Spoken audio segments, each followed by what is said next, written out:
আপনার অতীত কেমন ছিল, আপনি দরিদ্র ছিলেন নাকি অমেধাবী ছিলেন, দ্যাট ডাজন্ট ম্যাটার। আপনি কোন বংশের ছিলেন সেটাও ম্যাটার করে না।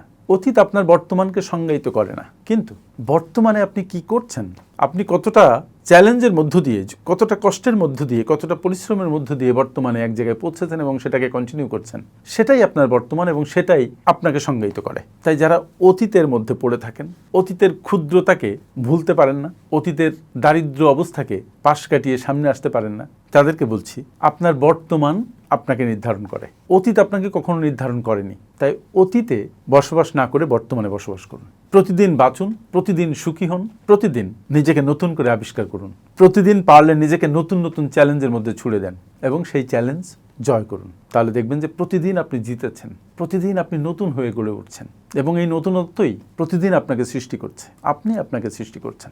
তাই অতীতে আটকে থাকবেন না। Thank you.